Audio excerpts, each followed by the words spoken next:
কেউ যদি হত্যাকাণ্ড করে তাকে কোনো দল, রাষ্ট্র বা রাষ্ট্রপতি ক্ষমা করতে পারে কিনা, ইসলামের দৃষ্টিতে ক্ষমা করার অধিকার কার? যদি হত্যাকাণ্ডের মতো অপরাধ হয় তাহলে নিহত ব্যক্তির পরিবারের সদস্যরা তারা চাইলে খুনিকে মাফ করতে পারেন। ইসলাম শরিয়ার দৃষ্টিকোণ থেকে তারা ছাড়া অন্য কোনো ব্যক্তি, এমনকি রাষ্ট্রপতিও যদি চান ক্ষমা করতে পারেন না, বিচারক যদি চান তিনি ক্ষমা করতে পারেন না। এটা হলো ইসলামী শরিয়ার বিধানের কথা আমি বলছি।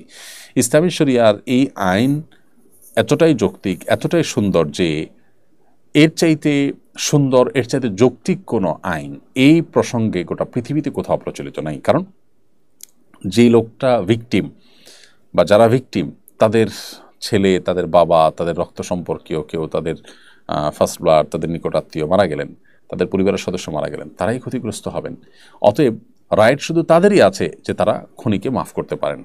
রাষ্ট্রপতি বা অন্য কেউ যদি তাদেরকে মাফ করার অধিকার সংরক্ষণ করেন তাহলে যে লোকগুলো ভিকটিম তাদের অধিকার কিন্তু আর সংরক্ষণ থাকলো না। এখানে রাষ্ট্রপতির মাফ করা না করাটা চাইতে ওই ভিকটিম যারা, ক্ষতিগ্রস্ত যারা হয়েছেন তাদের মাফ করাটাই অধিকতর যৌক্তিক, এবং মাফ করার অধিকার থাকা, মাফ করার ক্ষমতা তাদের হাতে থাকাটাই অধিকতর যৌক্তিক এবং ন্যায্যতার দাবি, এবং ইসলাম সেটাই বলে।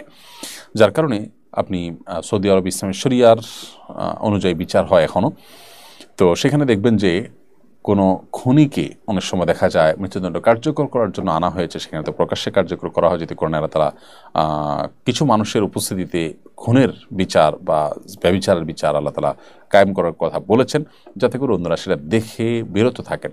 সেজন্য তো এরকম পরিস্থিতি দেখা যায় যে নিহত ব্যক্তির পরিবাররা ঠিক শেষ মোমেন্টে এসে খুনিকে ক্ষমা করে দেয় এবং খুনি তার জীবনকে পরিবর্তন করে নেয়।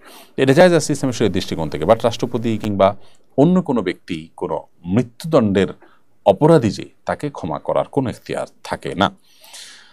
আর নিহত ব্যক্তির পরিবার, যারা ভিকটিম, যারা ক্ষতিগ্রস্ত হয়েছেন, তারা যদি ক্ষমা করেন এবং মনে হয় যে ক্ষমা করলে লোকটা তওবা করবে, জীবন পরিবর্তন হবে, তো ডেফিনেটলি আল্লাহ তাআলার কাছে তারা সওয়াব পাবেন। কারণ ক্ষমা এটার বিনিময় অনেক বেশি। আল্লাহ সুবহানাহু ওয়া তাআলা নিজে ক্ষমাকে ভালোবাসেন এবং ক্ষমাকারীকে আল্লাহ তাআলা ভালোবাসেন। সেই জায়গা থেকে ক্ষমা আর এই পথে তারা গেলে আল্লাহ তাআলার কাছে সওয়াব পাবেন, রিওয়ার্ড পাবেন, বিনিময় পাবেন। আর যদি মনে হয় যে না, ক্ষমা করলে এর পরিবর্তন হবে না, বরং এ আরও বেশি অবাধ্য হয়ে পড়বে, আরও বেশি হঠকারী হয়ে উঠবে, তখন তাকে ক্ষমা না করে বরং তার শাস্তি কার্যকর করাটাই উত্তম। এটা নির্ভর করে পরিস্থিতির উপরে, এবং এটা করতে পারেন একমাত্র যিনি হত্যাকাণ্ডের শিকার ব্যক্তি, তার পরিবারের লোকজন। এটা হলো হত্যাকাণ্ডের ক্ষেত্রে শুধুমাত্র। অন্যান্য ক্ষেত্রে বা যে কোনো বিষয়ের ক্ষেত্রে ক্ষমা করার গুণটাকে আল্লাহ তাআলা পছন্দ করেন, এটা আমাদের মাথায় রাখতে হবে।